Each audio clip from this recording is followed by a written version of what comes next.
at this guy. Tiger Nice. King, baby. It must be It's almost Halloween week. Halloween. Right. Welcome back. UFC Roundup. We got a lot to talk about, Michael. I'm not going to waste any time. Listen, let's get right into what matters. I'm no longer the last guy to have beaten Charles do Bronx Oliveira. And it's a sad day here on Roundup because that was one of our favorite things to chat about was that we were responsible for the last defeat. And now, unfortunately, the UFC lightweight champion Islam Makhachev is the last guy to have beaten him. And what a performance it was. Holy crap, dude. I know we were going back and forth. I think you picked Charlie Olives in this one, and a lot of people were kind of going that route towards the end there and thinking that he would find a way. But man, Islam just looked good everywhere. This guy I heard backstage too is just as cold as ice. He's just right before he walks out, Bilal is telling me he's like just putting his phone down, texting, just time to go win a lightweight championship. No big deal. Yeah, Paul, it's sad because since the day we started UFC Roundup, basically Charles Oliveira has been the champ the whole time. So it's going to be very weird going forward, not being able to throw that little factoid out there that you were the last guy to beat him, but you're still in prestigious company. I mean, you and Islam Makhachev, yeah, I'll take it. Yeah, I would take it too. But yeah, I mean, every good thing must come to an end. And, I don't think that picking Charles Oliveira was a bad pick, in my opinion. He still had a few moments, not real moments where he really had Islam in danger, but, he was able to get him off him in the first round, had that nice, used like the leg lock attempt to kind of sweep him off the top of him. But I just think it was just too much. I mean, Islam's, he lived up to what he said. He said, I'm going to hurt him and I'm going to take him down to the ground and I'm going to beat him at what he's best at. And just to see the well-rounded game that Islam Makhachev possesses, I mean, it's a sight to be seen. And I think it's safe to say I think this guy's going to be holding that title for a really long time. Yes, I think he definitely has the abilities. The youth is on his side. He's only seems to be getting better. That whole team seems to really be clicking with Khabib as their head coach now. It's incredible to see these guys with him as their leader. It's a scary sight. I mean, Bilal had joined that team for 5 weeks leading up to this one. Obviously, Islam, Khabib's cousin, had a great performance as well. So they went 3-0 on the night and ultimately culminating with Islam winning the belt. And to see Khabib rushing into the cage to pick up Islam, his, 20-some year training partner and friend, and to pass the torch to him was a pretty incredible sight to see. And Charles Oliveira, as usual, in defeat, handled it with complete class, ready to just get back in there, even asking, if he could get the chance, he would take it to fight Islam in an immediate rematch. I don't know if that's what's going to happen, and that's what we got to talk about next kind of is, well, first off, I want to give real quick shout out to Islam and his stand-up. This is a guy we always say, oh, well, his kickboxing, oh, well, it's not quite there. He hurt Oliveira a few times, which ended the exchange, right? He ended knocking him down, ended up getting on top, passing to that arm triangle and getting that submission. But it all started with his hands, which, I think he just doesn't get enough credit, and hopefully people will start recognizing that more. But what's next for Islam? Does he get that fight with Volkanovski? Me and you both are humongous fans of Beneil Dariush, who had an outstanding performance as well, who's kind of the dark horse of this division. We've been saying it for a long time, and he's still going on this insane streak, beating another unbelievably solid wrestler and grappler, which would make a fight with Islam really, really interesting. Yeah, I like the idea of Beneil getting his shot, but I can understand where Volkanovski's coming from because he really has cleaned out the division. I mean, I know that we have Kattar and Arnold Allen on the horizon, and Arnold Allen, he's an undefeated prospect, very well-rounded guy himself, but it's kind of a double-edged sword with me because for Volk, I can see why he wants to go up and why it's warranted because he really has cleaned out the division. He's beat the best of the best at 145 pounds. And it's up in the air as to who is the clear-cut number one guy to challenge him at 145 pounds. And then I look at in Islam's position, I'm like, I want to see Benny get his shot. I don't want to see Benny hang out in Tony Ferguson territory where you go on this insane win streak and you don't get your shot at the undisputed title. So I kind of go back and forth. I like the idea of Islam going down to Perth and fighting Alexander Volkanovski. And And, we kind of touched on it before the show. I think maybe we finally see Beneil Dariush fight Charles Oliveira. I know Charles Oliveira wants to get back in there. An immediate rematch is just not in the cards for him. But, if he wants to get back to that, him and Beneil in Brazil, I mean, it would be the first time that Beneil's gone down south and had to go fight somebody. So I think that those two scenarios would be good for both guys. I don't know if Beneil beating that guy that's, Mateusz Gamrot is you want to talk about a prospect. I mean, that guy he's super tough, super durable, gas tank for days, very high ceiling on him, but I don't know if that's going to warrant a title shot beating a guy like that, which is crazy to say. Yeah, I mean, I don't know, because the thing is, Habib, when you asked him, obviously, and that's who's in the head chief corner for Islam, said that the two guys that he thinks are going to go back and forth and eventually be fighting for that belt was going to be Mateusz Gamrot and Islam. And Beneil went out there, and I don't want to say he made it look easy. He certainly had to work for it, but there's definitely a level that Beneil is on that Gamrot is still working to get to. And for him to do that, I think that just with the style that Islam brings to the table, I think he obviously does it better than anybody in the division. And Gamrot, that being said, Sarukian's another guy who fights Yeah, similarly to these guys, but has a little bit better striking than all of them. But yeah. Gamrot beat him, whether you think he did or not. It was an extremely competitive, close fight. And then Beneil goes in and does that to Gamrot. It's really all going to come down to how long does Dariush want to wait, and how quickly will he be able to get a fight? Because this is a guy, and I talked to him backstage after that win. He would love that fight with Charles, but he doesn't want to sit around and wait for that, right? If you're going to sit around and wait, there's bigger things you could wait for. But this is a guy that wants to be active. So we'll see. And what's next for Charles? I guess obviously we kind of. And real quick, just in that fight with Volkanovski, Islam would open up, or he's opening up already a 3-1 favorite in Oh that my fight gosh, against that's the pound for wild. pound great right now. So Gosh. to give you an insight onto how much respect that guy has as far as betting guys are concerned, and just the MMA public. That's Well, what's next crazy for Charles? for Charles. I like a lot of the things we kind of just threw out there. I like the idea of him and Beneil fighting, especially because they were scheduled at one point.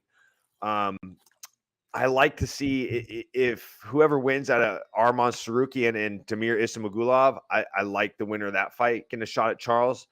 Charles is just going to have to fight down the ladder a little bit. He's already fought the Gaethjes, he's already fought the Poiriers. He's already fought Chandler. So it's like, I know those guys are all scheduled, or not. Gaethje's not scheduled, but he's been through those three guys, the guys that are really in the top 5 at the top of the heap. So now he's going to have to fight down the ladder a little bit. Rafael Fiziev would be a fun fight. I mean, any fight Rafael Fiziev is a fun fight. I mean, what am I kidding myself? But it's going to be one of those scenarios where he's going to have to give one of these young prospects, one of these guys that's not a blue chip Poirier, Chandler, or a Gaethje. He's going to have to give one of these young guys a shot and really kind of cement his spot as the number one guy. Yeah, I think so. I think somebody's got to get a chance here, right? The division is going to get stalled again, right? If we started having those situations, especially with Islam fighting the champion from another division. But just speaking of Islam, do you think that he's going to be the champ for a long time? I mean, he's only 31 years old, which I think is prime, absolute prime, especially for a guy like him. He's been fighting since he was young, but he hasn't had too many fights where he's been really ground out and like had to be in these back and forth battles of a fight. And he goes out there, other than when he got caught and he got knocked out in I think his second UFC fight, we haven't seen him really beat up at all. No, the only guy to really test him was Arman Sarukian. I mean, that was the only guy that really made him have to fight kind of tooth and nail for 3 rounds and really like challenge his grappling.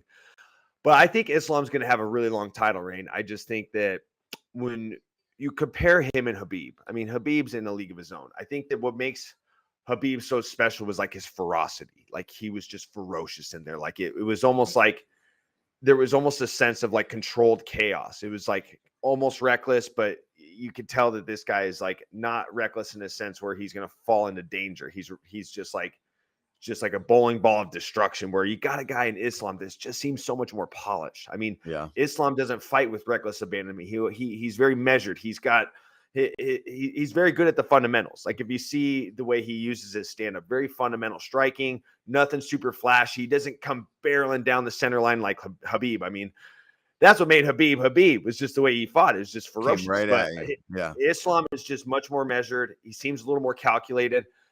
And he's already said that he wants to have a really long title reign. And it's really cool to see Habib in this position. Like, not only as a coach, but just to be there to see him hand the title over, because he even said it himself. Like, Charles wasn't the true champion then because Habib stepped down. And Habib said, like, now I'm passing my title down.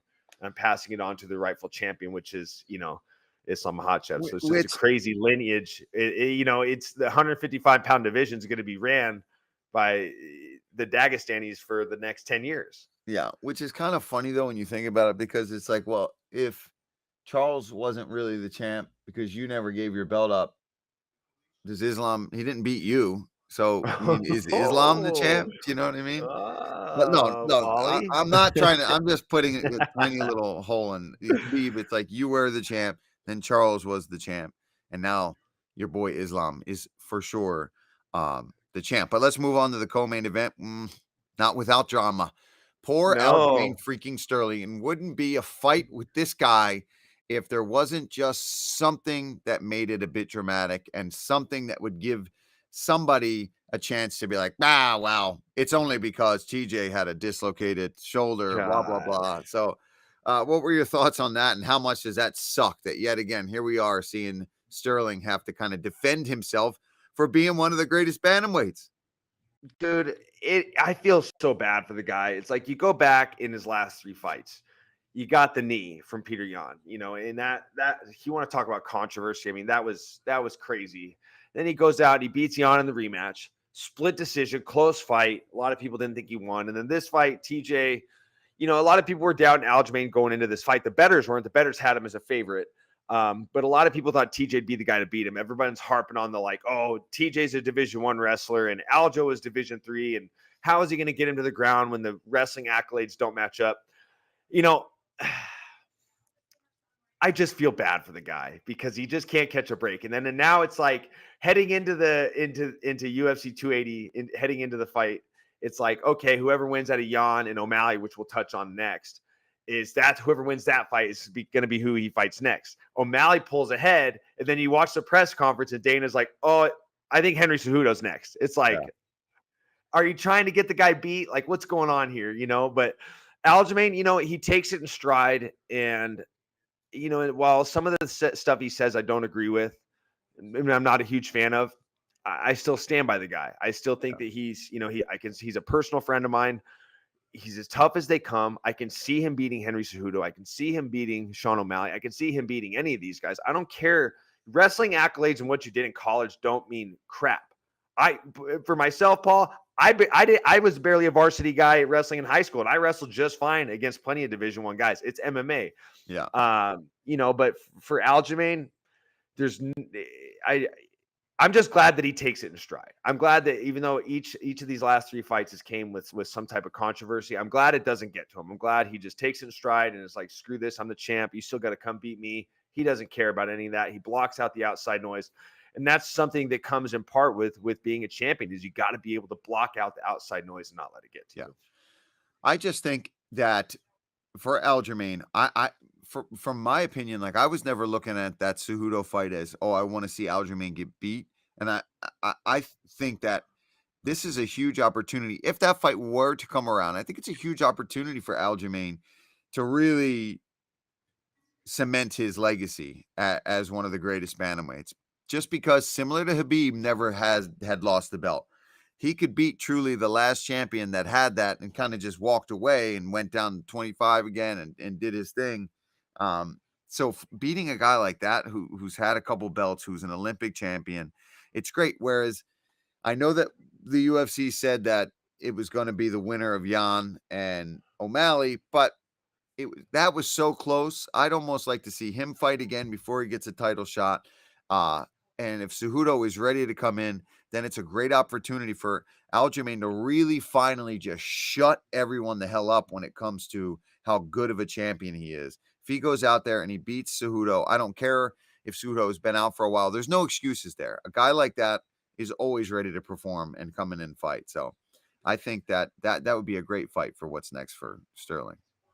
Yeah, I like the idea of the Cejudo fight. What better way to cement your legacy than to go beat? I mean, I feel like Henry Cejudo just gets left out of the conversation when you talk about all-time greats in the sport. I feel like for some reason he gets left out. I don't know if it's because maybe it's the cringiness. People kind of like throw him to the wayside Oh, a that little would be bit. great. There'd be plenty of cringe in that matchup.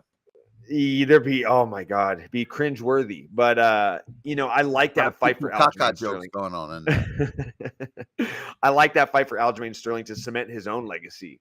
So for him, I think that that's the best fight for him.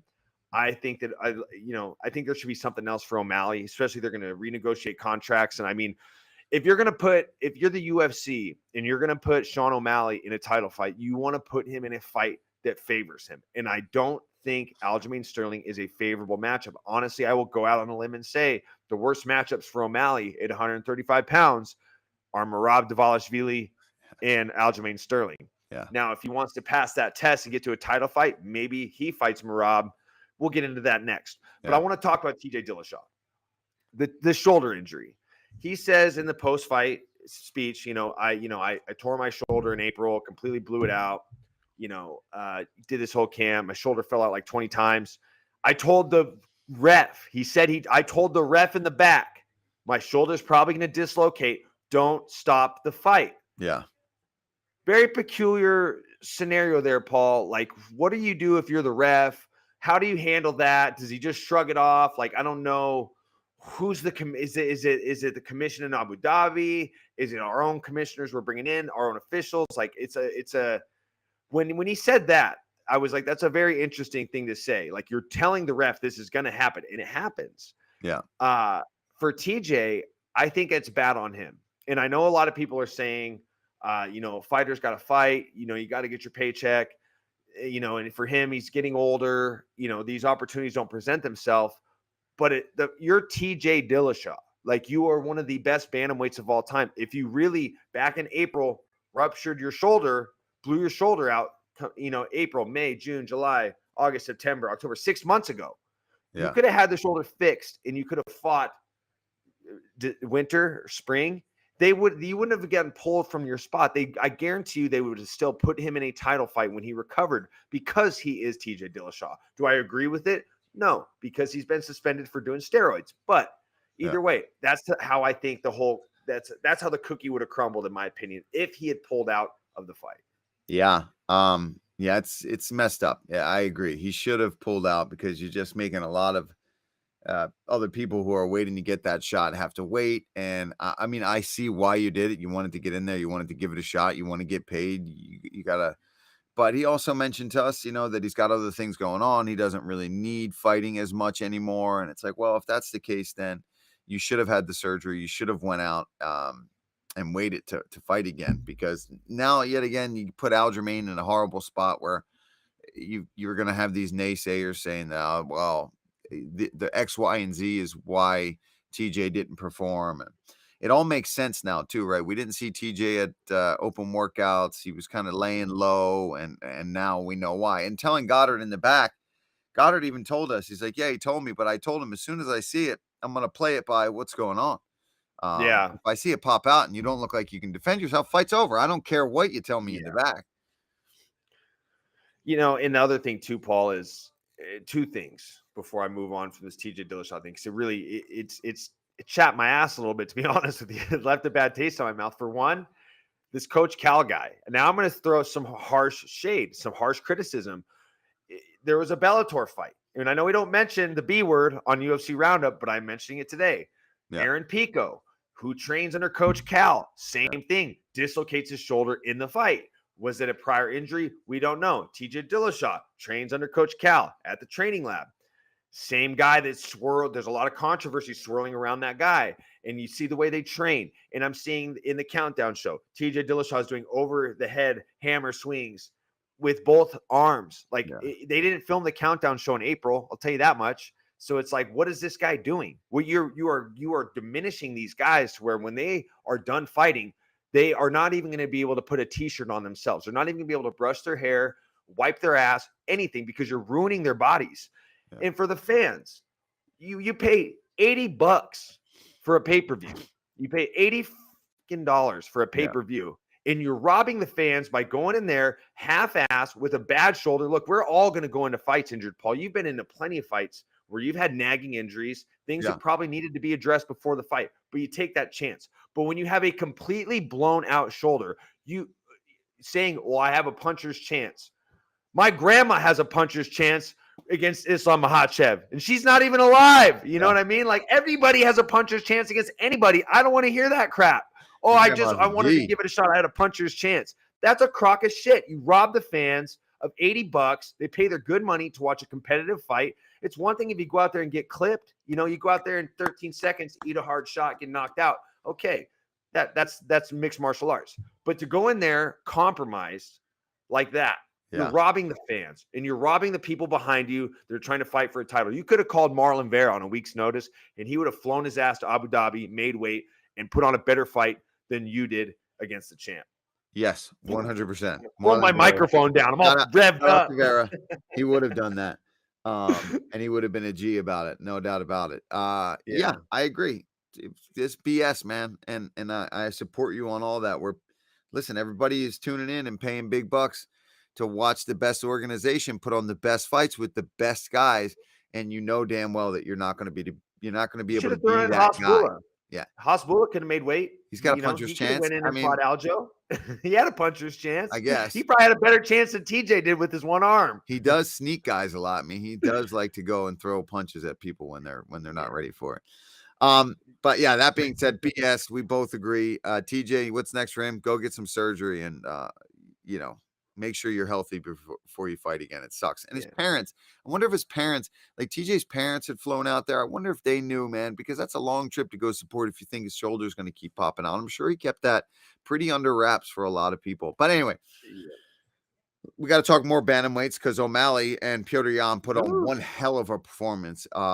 Absolutely back and forth. Very close. Petr Yan did a lot of damage on the feet, was able to get takedowns and control time. Not much damage once he got there. There was a couple shots from ground and pound that were of significance. But I'd say the real battled up, busted up shots were coming from O'Malley, but he was getting taken down. This is where a lot of this controversy is. We both watched it again, and it was much closer, I think, in the second time that we watched it. So, I guess the judge is really looking at significant strikes and damage because, to O'Malley's credit, Yan had more total strikes, but the unofficial numbers did have Sean O'Malley with more significant strikes in the fight.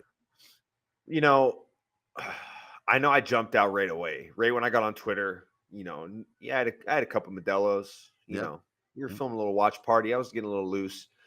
So I jumped out and said 30-27 Yan. Just from what I saw, I had to go back and watch it. A, without the Modelos, and B, when I want to rewatch a fight because of scoring, I like to turn the commentary off. I like to just have it in mute so I can just focus on just the fight. Sometimes when I hear the commentary, I can get swayed certain directions because you guys are so dang good at your job, and you're highlighting all these things, I just got to turn off the educated voices that are narrating the stories of these fights. And I just got to listen to it in my own head. So I went back and watched. It's such a close fight. I feel like if you had 10 judges, I feel like it would have been five for Yan, 5 for O'Malley. I feel like it was just that close to a fight because, like you said, well, Yan had more volume, but O'Malley had more significant strikes, but Yan had more control time. But maybe O'Malley had more octagon control, which I don't think he did. But it's just like nobody really beat one, like all the categories in a landslide. It was really close. And I think that when I go back and watch the fight, it all boiled down to the first round. And Ricci, let's cue the scorecards. Let's bring these up. I just feel like it boiled down to the first round, and I still think Jan won that round. I just think that O'Malley took advantage of the closing moments, which when you are in a close back and forth fight, when that 10-second clapper goes off, my coach always implores me, go forward. You got to win this moment. Like if you are in a close fight, you can steal the round in the last 10 seconds with a big punch, with a big takedown, with something.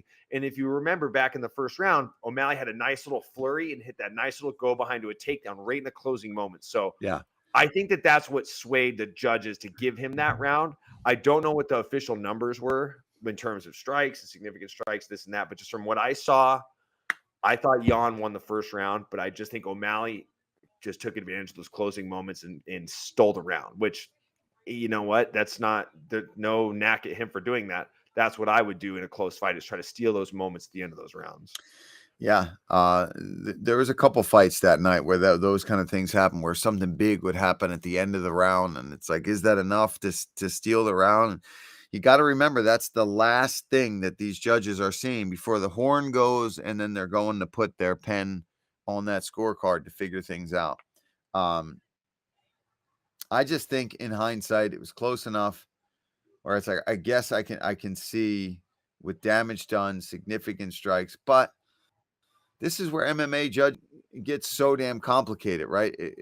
And the opinion kind of comes out, because we're talking about significance in damage, but then we're talking about, like how we know that takedowns are just a change in position, but if you do damage on the ground, it like makes you scratch your head and get a little crazy trying. And plus, Yeah. I apologize. We're all still, I know Ricci on the other end of our production here. We're jet lagged like crazy, so we're trying to get through this as best You we poor can. guys. Moving on though. What are we moving on to, Ricci? We're gonna Mike, the bets. Let's talk about what happened yeah, there. talk about some bets here. I went 2 for 2, not bad. I got Sterling over Dillashaw, which is nice, and then which is he's a minus, I think, 170, 175 favorite, and then the dog cashes. My boy Benny Dariush at like plus 155. It's always nice when the dog hits, so those ones are good. But I came up short in a couple, which isn't a big deal. Like I said, I picked Aljamain to win by sub. And he barely missed that one. And then I think the other one I missed was an over or an under. I don't remember what the other ones I missed were, but it wasn't a total wash. I had a couple winners, I had a couple losers, and I'm sure at the end of the day, if I could have bet on the fights, which I can't anymore, Paul, I have been handcuffed by law from Hunter Campbell. I am no longer allowed to bet on fights. Thanks, guys. If I would have bet, I would have made a little money. But I got bets for you guys headed into this weekend's fights. Definitely want to get some of those out there for the fans. Yeah, we doing that now, Ricci? You want to get the bets for this coming weekend? We got we got Cater and Arnold Allen. It's going to be a great fight. I mean, the featherweight division is another one of these divisions where I keep forgetting about how good some of the young talent is that's on its way up. Obviously, we've seen Calvin Cater for a long time now. He's been in many main events, but Arnold Allen finally getting his shine at number 6, looking fantastic in his last fight. I'm excited for this spot for him. So let's hear what bets you got for this one, Michael. I got a bet for Arnold Allen and Calvin Cater. I'm taking over 4.5 rounds at minus 145. Arnold Allen, he's kind of decision prone, and I'm not saying that in a bad way. And Calvin Cater, he's just known for being extremely durable and having a great ability to fight over the course of 25 minutes. So I think the over at 4.5 at minus 145, that's a great pick. I got in the heavyweight fight, I got Waldo Cortez Acosta over Jared Vanderaa. Vanderaa streaking a little bit, and Acosta coming in hot off Dana White Contender Series. So I like that fight, minus 200. Got a couple dogs for you guys. My first favorite fighter of all time, I still have his Affliction shirt, Mr. Andre Arlovsky. I love Arlovsky. I think that he does good against these bigger, slower guys. So I like him in the plus 185 mark. And Roman Dolidze. He's got a big size advantage over Phil Hawes, and Phil Hawes can be kind of spotty at times. In Dolidze, I mean, coming off that huge win over Dawkins, I just think that's a great pick for him. And the one I'm most high on is this guy's coming in on short notice, but I called his fight for LFA, Carlos Mota. I mean, this dude, I really think this guy has some serious potential to be, I mean, championship level potential. He's undefeated. This guy can do it all. He's got extremely good wrestling. He's got power in his hands, Paul. I mean, you're in Yeah. for a treat when you watch this guy fight. So I like him at minus 175 over. I mean, Durden's tough. Don't get me wrong. He's a tough guy. But Mota, I just think that this guy has some serious potential at 125 pounds.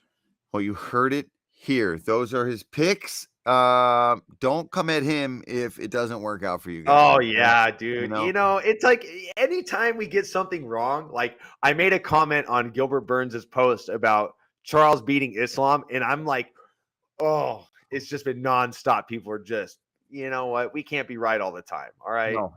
No. Jeez, come on.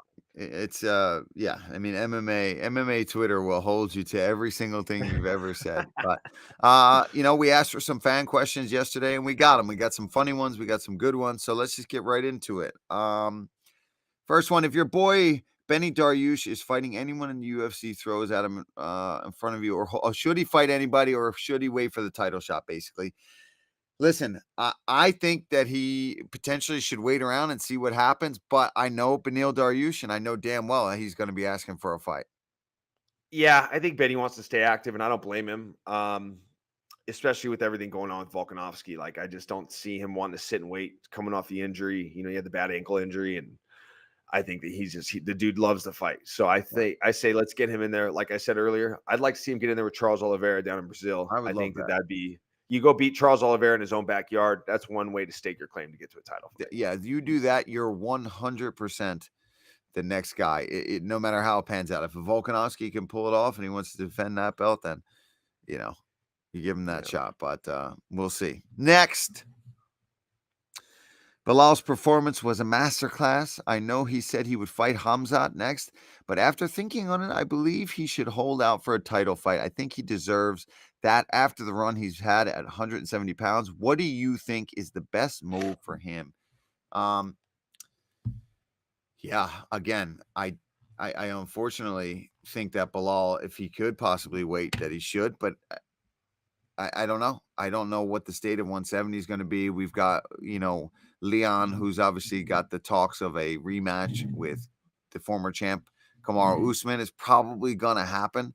And does Bilal want to wait until after that fight potentially happens and then fight? Or does he want to go take out another top contender and make some money and get better? I'll But try to keep this. I'll try to keep this short-winded. There's a lot of options for him. Yeah. I don't think he should wait. I think he should sit and try. And I didn't mean to interrupt, Paul. I'm sorry. No. I think that he should be the backup for England because you have Usman Leon, and then supposedly they're going to do Hamzat and Colby. We all know what could happen with Hamzat missing weight. We don't know if Colby's going to take that fight for sure. So if Colby doesn't take it, you put Bilal in there. But there's two guys we haven't even mentioned, Jorge Masvidal and Gilbert Burns. They might fight in Brazil, but if that fight doesn't get done, what's a good way to put Bilal over? Try to get him in a fight with Jorge Masvidal or Gilbert Burns. Like one of those fights could put him over the top. But I mean, he is right there. I mean, he is no more than a fight away from a title. He could fight for the title next as well. And and to Bilal's credit, right? He was calling for those fights even before he got the Sean Brady fight, right? He wanted to try to fight up. The UFC gave him what they gave him, and he took it. And he went out there and had, you know, probably one of his best striking affairs that we've ever seen come out of the guy. So the ball's in his court, man. I really hope that he gets something big because, again, if he doesn't get that backup spot, give him one of these bigger names because I feel like for Bilal, he's not afraid to fight any of these guys, and he's been calling for all these guys. He's been calling for anybody in the top ranks of 170 pounds. So give this man either a main event spot again or a big pay-per-view spot. And maybe on the same card as the Leon and Kamaru rematch. And this way he's the backup or one of them is the backup moving forward. So, but I hate to bring up a sour subject, Paul, but I mean, you know, I know that you're friends with both guys, but that had to have been a little challenging to see. You're hoping that those guys go to a decision and are not as compromised. That had to have been a little challenging. I mean, you brought Brady up from the time he was basically a kid. Yeah, to where he's at now. So that had to have been a little challenging to see it go down like that. Yeah, it was rough, man. It was rough from the beginning, and then of course as they come out and start having a good old fashioned real dust up, you know what I mean? Neither guy seemed like they were going to be able to get it to the ground. Both have fantastic wrestling defense, and that was apparent that this was going to be a slugfest. And I'm sure we have another question coming up about some of the things that happened. Did Bilal piss you off with his Philly sucks comment after the fight? Yeah, not only did Bilal piss me off with that comment after the fight, he had pissed me off with it before the fight, and had nothing to do with the one before the fight was, all well and good, and I took it in stride. But then you got to realize, and me and Bilal, first of all, to everybody out there, we are still very good friends. We've been talking post-fight ever since. We squashed all this in the back once I realized that he wasn't purposely trying to be an a-hole to me, that Bilal's sense of humor sometimes, he likes to poke, man. He likes to be that kind of guy and have fun. And he thought he was just being funny with me. But I am also watching a very good friend in Sean Brady take his first loss, right? I know his family's there. I know what kind of a moment that was for him. That's why it sucked, because I get to see my friend Bilal, who has this epic moment, goes out there, gets a big finish, which is what he's been really just chomping at the bit for. Then on the other end, I mean, talk about agony, and what's the UFC special? The thrill and the agony. Yeah, The thrill and the agony. Yeah. thrill. I mean, right in my face there. Yeah. But we talked, and he's like, "Dude, I love you. I was totally just trying to bust your chops," and he did a good job of that. How is Did a good Sean? job Is he of that. doing okay? Sean is doing very well. I talked to him too, man, and I think, for being a young guy, 29 years old, to take your first loss and learn so many things, right? He realizes he's got to be a little bit more, I'll let him bring all of this to light when he talks about it and gets interviewed, Yeah. but let me just say, mentally, he's going in the exact right direction. It's not eating away at him in the wrong ways. He realizes there's still growth for improvement, that he's still, number 8 in the world with a Yeah. lot of room to grow. And to lose to a guy who's number 5 in the world, and Bilal Muhammad, who's been absolutely streaking the way he has, there's no harm in that. I know he's just pissed off about, some of the social media people coming after his wife and getting in her DM Yeah. and saying nasty things, which we know all Welcome to too the well is sport, dude. it's a horrific world out there when it comes to that stuff. So everybody, Welcome to the lay sport. off This the is freaking what guy. comes with it. Yeah. This is what comes with it, man. It's tough. And I know he got the best of me when he fought, but seeing this, if there's any way I can come out and help. I know I told him I'd love to come out and train in Philly. I'd like to come in the backyard of the Irish Dragon, where the Philly boys are, and come Yeah, train. If there's man. any way I can We help would him love that, move dude. on I know, forward, I'd that'd be love it. great. I see you hitting pads today too, Paul. I love those pad videos. When you post videos hitting pads, That's why I tagged you in it. I was like, this is for get me all Chiesa. fired up. I Paul, still the got. idea of a I'm comeback fight with the Irish Dragon. Come on, baby. I'm very sore. I'm very sore from it. But I am. You know what? That weekend, just real quick, it did inspire me. The returning fight thing, that's all still not on the table, but I do want to get back in the gym. I feel like I need to be around these teammates and stuff, and move forward. And it also will help me better as a commentator, to keep my ass in the gym a little bit more and learning and growing as a martial artist. So I'm going to be Keep the back pad in videos training. coming. Keep What's the that? pad videos coming. Just keep the pad videos coming. I love the Yeah. pad. Keep Well, them there'll be coming, plenty. baby. There'll be plenty more. There'll be more this week. All right. Next Oh, question, good. Ricci. Oh, Spencer I'm hungry. Dean, my neighbor and head of our what's the word I'm looking for? The housing, when you're HOA. HOA. Head of our Yeah. HOA, Spencer Dean, who makes a mean chocolate chip cookie. I can tell you that. Wants to know if we can talk sandwich cookies. All right. I like sandwich cookies. Are we talking Oreos? What are we talking here? Yeah, that's kind of vague, because it's like, is it Oreos or is it like ice cream sandwiches? I mean, I like an ice cream sandwich, and I like dude. a chipwich, or you just put 2 chocolate chip cookies. Yeah. My favorite Oreo flavor, other than obviously traditional. What's that?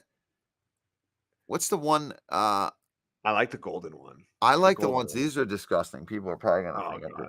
The ones that are covered in like the white fudge. It's like a whole Oreo, but covered in like a white fudge. Oh, man. Or the I used mint, to the dream mint, of the those when mint I was ones are trying to good wait. too.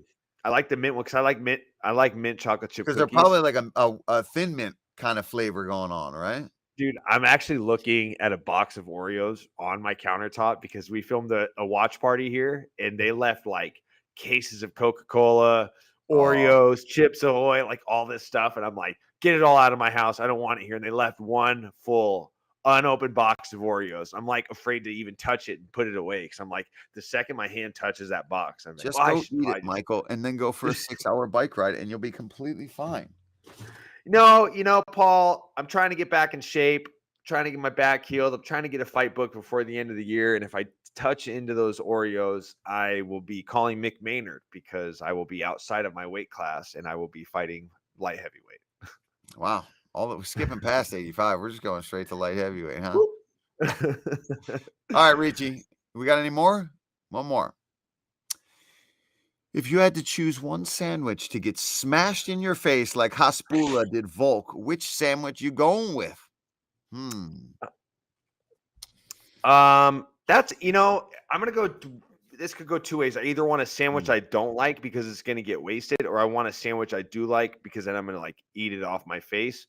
But if Hasbulla hit me in the face with a sandwich, if you've ever seen that scene from Austin Powers where Mini Me bites him in the nads and he throws him, I would throw Hasbulla if he slapped me in the face with a sandwich. I would grab him and throw him, and I know that's gonna piss a lot of people off that are watching Roundup. But you better keep your hands to yourself, bud. If you're a contracted UFC fighter, it's on. Game on. It's on. Don't come walking around me jabbing me in the face. You're gonna get a flying knee. No, not much. I wouldn't have to fly very high, but it would actually be illegal. He's grounded. Grounded opponent. Yeah, we better watch. Habib and Islam are going to come after us. That's who I'm worried about. I'm not worried about Hasbulla. I'm worried about his I'm worried about his entourage. We got Bilal now. He's part of that entourage. I retract my previous statement. Yeah, we're kidding. We kid. I guess if I had to have pick a sandwich that would be good for face smashing, I mean open face, right? I'm guessing some sort of open faced sandwich, maybe a chicken parm. Oh, that's a good face smashing sandwich. Not hot though, not too hot. No. An open faced meatball sandwich, right on the right. Some with some marinara. Some with some marinara. Or make it like a Wawa meatball sandwich because I don't really want to waste anything good. I don't really care about that. Yeah, so we'll make it like a mediocre. It has to be 3 a.m. I'm hammered to eat it. That would be a Wawa meatball sandwich. I like that. Hey guys, thanks for tuning in. Apologize for the jet lag. We're trying to push through this. Michael, you have no excuse. Anyway, this weekend, Calvin Kattar takes on the number 6 ranked Arnold Allen in the main event. Back in Vegas at the Apex. Epic fight. Tune in this weekend. And we won't be back for what? A few weeks? Till 281.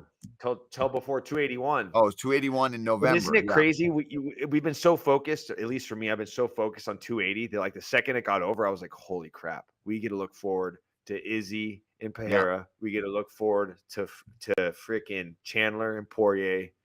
Yeah. And the list goes on and on. The UFC, they just keep turning them out, baby. We don't stop. We don't stop. Can't stop, won't stop. Can't stop, won't stop. Peace out, y'all.